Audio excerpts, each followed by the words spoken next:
누가복음 24장 36절에서 53절 끝절까지 같이 읽도록 하겠습니다. 이 말을 할 때에 예수께서 친히 그들 가운데 서서 이르시되 너희에게 평강이 있을지어다 하시니 그들이 놀라고 무서워하여 그 보는 것을 영으로 생각하는지라. 예수께서 이르시되 어찌하여 두려워하며 어찌하여 마음에 의심이 일어나느냐. 내 손과 발을 보고 나인 줄 알라. 또 나를 만져보라. 영은 살과 뼈가 없으되 너희 보는 바와 같이 나는 있느니라.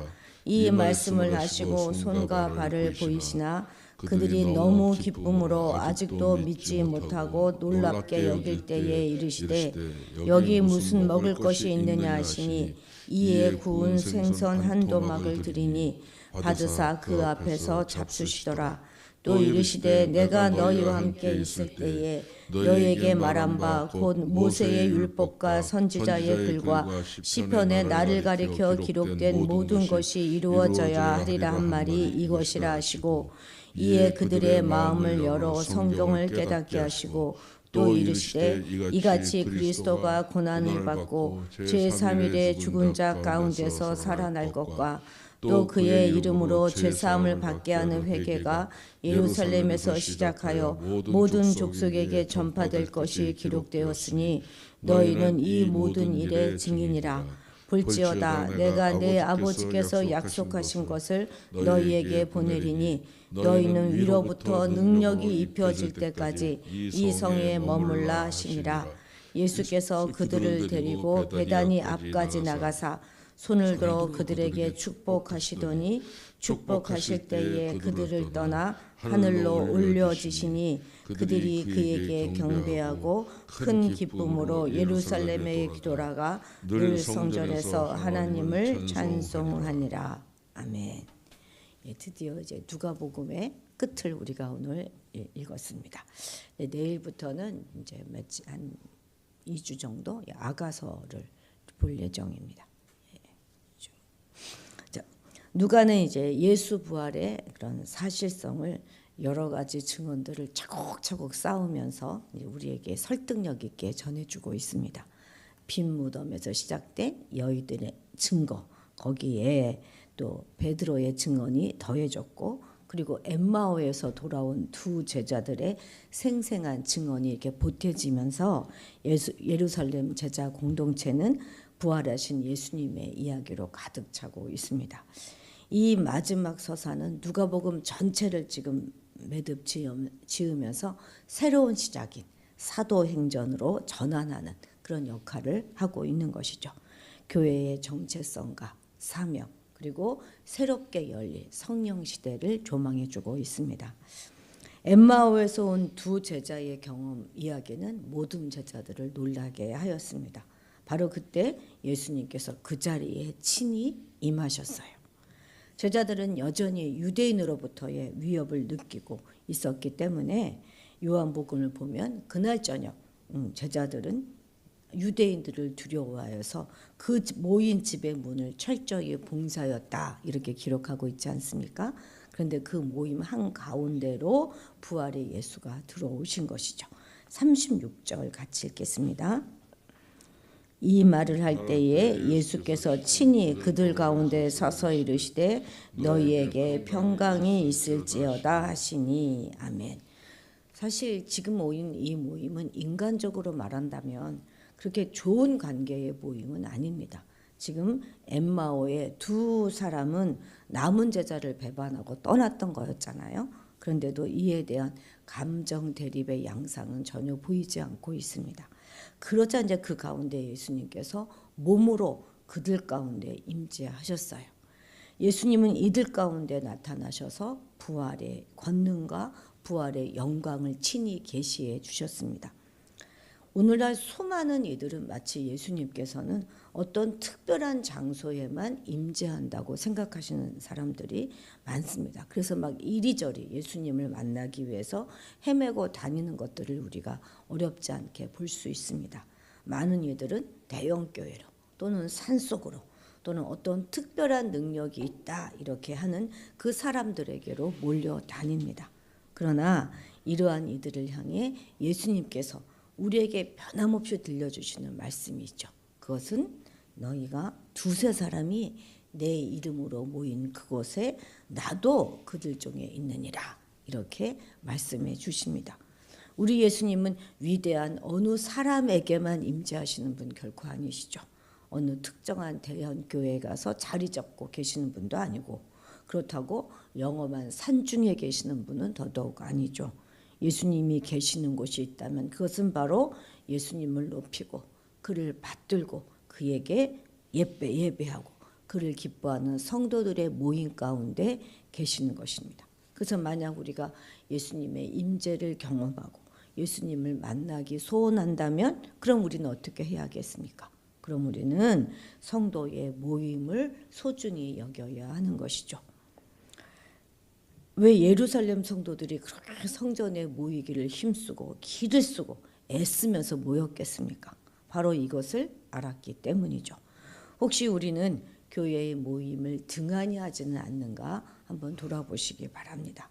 세상에서 모이는 그 모임은 막 열심을 내면서 점점 교회 모임에 대해서는 등한히 하고 있지는 않는가 한번 살펴봐야 하는 것이죠. 교회 모임을 가까이 하시기 바랍니다. 교회의 예배와 기도와 전도와 봉사 이런 모든 모임을 가까이 하는 그것이 바로 예수님을 가까이 하는 그런 것이 되는 것이기 때문입니다. 자, 41절, 43절 같이 41절부터 43절까지 같이 읽겠습니다. 그들이 너무 기쁨으로 아직도 믿지 못하고 놀랍게 여길 때에 이르시되 여기 무슨 먹을 것이 있느냐 하시니 이에 구운 생선 한 토막을 드리니 받으사 그 앞에서 잡수시더라. 아멘. 아직도 제자들은 예수의 부활이 몸의 부활이다 하는 그 사실을 이해하지 못하고 있습니다. 오늘날 성도들 가운데서도요, 이 몸의 부활이다 하는 이 사실을 믿지 못하는 분들이 의외로 많습니다. 우리가 예배 때마다 사도신경 우리가 암송하잖아요. 그러면서 늘 몸의 부활을 고백한단 말이죠. 성도의 교제와 죄를 용서받는 것과 몸의 부활과 영생을 믿습니다. 이게 분명히 날마다 고백하잖아요. 그런데도 불구하고 예수의 부활을 영의 부활로 이해하고 있는 경우가 참 많습니다. 그리고 사복음서의 저자들의 증거를 보아도 믿지 못하는 저자들이 꽤 있었다는 것을 우리가 알 수 있습니다. 이러한 사실들은 인간의 이성의 한계를 뚜렷이 보여주는 것이에요. 우리 이성이 모든 걸 다 이해할 수는 없는 거라는 사실이죠. 흔히 우리는 이성이란 하나님께서 우리 인간에게 주신 아주 특별한 아주 위대한 선물이다 이렇게 생각합니다. 그런데 그렇기 때문에 인간이 자신의 이성을 지나치게 과신하고 절대화한다는 것이 문제인 것입니다. 이런 문제점을 발견하고 거기에 강력히 제동을 걸고 나선 그런 신학자가 있는데 그것이 안셀름이라고 하는 신학자입니다. 아주 위대하신 분이신데 그는 이런 말을 하였습니다. 나는 알기 위해 믿는다. 우리는 믿어야 알잖아요. 나는 알기 위해 잘 모르지만 내가 알기 위해서 믿는다 이렇게 말하면서 이성의 한계를 분명히 이렇게 이제 드러내는 입장을 견지했어요. 사실 얼핏 생각하면 이 말은 좀 억지스러워 보일 수도 있습니다. 어떻게 알지 못하는 것을 믿겠습니까? 알기 위해 믿는다고 하니까 그렇죠? 그런데 우리는 지식을 어떻게 깨닫게 되는 것입니까? 그것은 뭐 책을 통해서든지 또는 스승을 통해서든지 부모를 통해서든지 전해주는 것을 우리가 알고 그것을 우리가 이제 지식으로 쌓아가는 거잖아요. 그러니까 전해주는 그분들의 지식에 대한 우리가 확실한 신뢰나 믿음이 없다면 우리는 아무것도 깨달을 수가 없는 것이죠. 그러니까 책이든 스승이든 뭐 누구든지 부모이든 그들에 대한 신뢰, 믿음이 우선이라는 거예요. 그렇기 때문에 언제든지 믿음이 우선입니다. 알기 때문에 믿는 것이 아니라 믿어야 알게 되는 것이죠. 그렇기 때문에 우리가 진정한 진리를 알기 위해서는 무엇이 우선되어야 된다는 것입니까? 당연 믿는 것이 우선이 되어야 한다는 말입니다. 하나님이 주신 이성을 우리가 아주 귀히 여기고 잘 사용하여야 하겠지만 뚜렷한 한계도 우리는 분명히 알아야 하는 것입니다. 그래서 우리가 아무리 냉철한 이성을 소유하고 있다 할지라도 그것이 하나님의 계시의 말씀보다 우선할 수는 없는 것입니다. 그렇습니다. 아무리 소중한 인간의 이성이라 할지라도 그것이 복음을 제대로 받아들이지 못하는 그런 기능을 할 때 그것은 악하다 할 수 있습니다. 가장 대표적인 게 뭡니까? 진화론 아니겠어요? 진화론. 인간의 이성으로 만들어낸 그것. 그래서 또 하나님의 창조를 믿지 못하게 만드는 그거지. 얼마나 악합니다.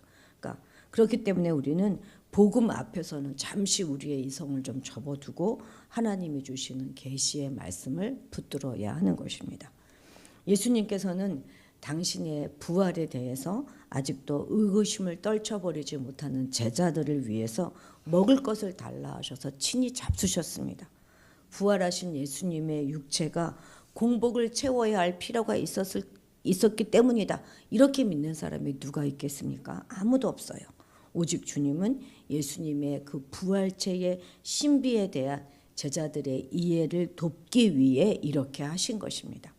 이러한 예수님의 태도에서 오늘 우리가 배울 수 있는 것이 무엇이 있겠습니까? 그것은 아직 믿음이 연약한 성도들에 대한 세심한 배려가 아니겠습니까? 예수님께서는 제자들의 믿음 없음을 책망하시기보다는 그들이 납득할 수 있도록 그런 조치를 취하심으로써 그들이 부활에 대해서 완전히 이해하고 납득할 수 있도록 도와주신 것입니다. 훗날 제자들이 어떻게 저렇게 위대한 사도가 될 수 있었겠습니까? 바로 그들의 연약함을 이해해 주신 예수님의 따뜻한 배려가 있었기 때문입니다. 어떻게 해서든지 그들을 세워주고 또 도와주려고 하는 예수님의 마음을 그들이 배웠기 때문이죠. 바로 이와 같은 마음이 있었기 때문에 베드로 같은 위대한 사도도 나올 수 있었고 죄인 괴수 사도 사울도 마침내 위대한 사도 바울이 될 수 있었던 것입니다. 우리도 이렇게 연약한 자들을 위한 세심한 배려를 할 수 있도록 예수님의 성품을 닮아가야 하겠습니다. 로마서 15장 1절 한번 볼까요? 함께 읽겠습니다. 믿음이 강한 우리는 마땅히 믿음이 약한 자의 약점을 담당하고 자기를 기쁘게 하지 아니할 것이라. 아멘. 바로 이것이 우리가 해야 할 태도입니다. 우리 역시 우리 곁에 있는 초신자들, 아직 믿음이 연약한 자들을 이렇게 용납하고 또 세워줄 수 있는 그런 사람이 되어야 하겠습니다. 45절 같이 읽겠습니다. 이에 그들의 마음을 열어 성경을 깨닫게 하시고. 그렇습니다. 성경은 우리가 세상 책을 읽듯이 읽으면 되는 책이 아닙니다. 반드시 성경을 읽을 때는 먼저 우리의 마음의 눈이 열려야 하는 것이죠. 열린 눈으로 바라볼 때 성경 속에 담긴 진리가 보이는 거예요. 그럴 때 비로소 그 진리의 말씀이 나에게 다가오게 되는 것이죠. 오늘날 정말 많은 사람들이 성경을 읽습니다. 그런데 믿는 자들만 읽는 것이 아니거든요. 예수를 믿지 않는 작가들도 읽고 무슨 지질학자나 역사 이런 사람들도 성경을 읽습니다. 심지어 스님이나 불신자들도 종종 성경을 읽어요. 예수를 믿지 않지만 나는 성경 몇 독했습니다 하는 사람 가끔 만날 수 있지 않습니까? 그런데 사실 그것도 참 기적인 것입니다. 어떤 사람은 성경을 그냥 한 번만 읽고 거꾸로지고 회개하고 하나님을 믿는다 이러는데 몇 번을 읽어도 하나님을 만나지 못했다. 그것도 참 기적이죠. 그런데 왜 그렇겠습니까? 그건 저들이 열린 마음으로 성경을 읽지 않았기 때문인 것입니다. 분명히 성경은 예수님을 즐거워하는 놀라운 책입니다. 성경을 이렇게 보면 어디를 들춰보아도 다 예수님에 관한 말씀으로 가득 채워져 있잖아요. 그런데 그들이 예수님을 발견하지 못했다는 것은 그들의 눈이 가려져 있기 때문인 것이죠. 우리는 성경을 읽을 때 그냥 무작정 읽어서는 안 되는 거죠. 오늘 본문에서도 예수님께서 제자들의 마음을 열어 깨닫게 해주셨다 이렇게 말씀하고 있잖아요. 그러므로 절대 억지로 자의적으로 해석해서는 안 됩니다. 성경은 그렇게 사사로이 풀어서는 안 된다. 이렇게 사도 베드로 역시 경고했습니다. 그래서 먼저 예수님께 겸손히 기도해야 되는 거예요. 성령의 조명하심을 구해야 하는 것이죠. 그런 다음에 성경을 읽음으로 그 안에 담긴 진리를 깨닫게 되기를 바랍니다. 자, 마지막으로 49절 같이 읽겠습니다. 볼지어다 내가 너의 아버지께서 약속하신 것을 너희에게 보내노니 너희는 위로부터 능력이 입혀질 때까지 이 성에 머물라 하시니라. 먼저 여기서 내 아버지께서 약속하신 것, 그것이 무엇입니까? 바로 오래전부터 성령을 보내주시겠다 하신 그 약속을 말하는 것입니다. 이 말씀은 가히 혁명적인 말씀이에요. 구약시대 보면요, 성령은 아무에게나 임하지 않았습니다. 이스라엘 백성 가운데서도 아주 특별한 사람에게 임했어요. 주로 이제 뭐 다윗이라든지 사울 왕도 그때 한때 잠시 임했잖아요. 그런데 이제 이 요엘 선지자를 통해서 약속해 주시기를 이스라엘의 일반 백성들뿐만 아니라 이방인에게도 성령을 부어 주시겠다, 이렇게 약속해 주셨습니다. 요엘서 2장 28, 29절 같이 읽겠습니다. 시작. 그 후에 내가 내 영을 만민에게 부어주리니 너희 자녀들이 장래일을 말할 것이며 너희 늙은이는 꿈을 꾸며 너희 젊은이는 이상을 볼 것이며 그때에 내가 또 내 영을 남종과 여종에게 부어줄 것이며. 아멘. 심지어 당시는 분명 계급사회였는데 사회적으로 전혀 인정을 받지 못하고 있었던 종의 신분을 가진 이들에게도 성령을 부어주시겠다, 이렇게 말씀하셨습니다. 다만 조건이 있다면 무엇이겠어요? 그것은 세상 사람들, 다시 말해서 불신앙의 사람은 받을 수 없는 것이죠. 이것을 바꿔 말한다면 그가 신앙의 사람이라면 그가 종이건 평신도건 누구에게든지 성령을 부어주시겠다, 이렇게 말씀하시는 것입니다. 그런데 우리는 성령 충만을 받으며 살아가고 있습니까? 물 붓듯이 기름 붓듯이 부어주시겠다는 그 성령님을 의지하며 살아가고 있습니까? 그 약속된 성령님이 우리 앞에 와 계세요. 아니, 우리 안에 들어와 계십니다. 그런데 우리는 전혀 성령님을 의식조차 하지 못하고 살아가고 있는 것은 아닙니까? 성령님은 우리를 위해 오신 보혜사, 우리를 도와주시는 분이십니다. 우리가 요청하고 그에게 보좌를 내어드리기만 한다면 성령님께서는 우리의 생을 능력의 생으로 바꾸어 주실 것입니다. 우리 중에는 늙어서 공부하시는 분도 계시잖아요. 이제 시작하셨죠. 구하시면 지혜도 넘치도록 주실 것입니다. 꼭 구하십시오. 그리고 우리는 분명한 하나님의 약속을 믿고 우리에게 주신 성령을 의지하고 살아가는 그런 성도가 되어야 하겠습니다. 기도하겠습니다. 우리의 모든 모임 가운데에도 부활하신 주님의 이야기로 가득 채워지기를 소원합니다. 그래서 누구든 우리의 모임을 통해 그 영이 살아나고 믿음의 도전을 받으며 힘을 얻는 그런 만남과 모임이 되게 도와주옵소서.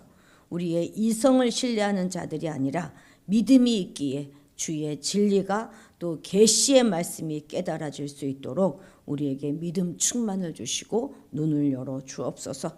우리 주변에 연약한 믿음의 사람을 격려하며 배려하며 함께 자라나게 하시고 보혜사 성령님 우리 가운데 충만히 역사하여 주셔서 우리와 동행하여 주시고 또 지혜도 차고 넘치게 넉넉히 부어주시며 우리의 생이 능력의 생이 될 수 있도록 인도하여 주옵소서. 때마다 시마다 늘 성령님을 찾고 구하며 동행하는 삶이 되게 인도하여 주옵소서. 감사드리며 예수님의 이름으로 기도드렸습니다. 아멘. 아멘. 예. 오늘은 북한을 위해서 기도하는 날입니다.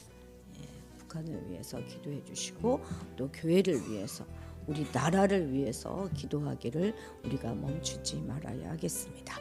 우리 다 같이 주님의 이름을 크게 부르고 기도의 자리로 나아가도록 하겠습니다. 주여!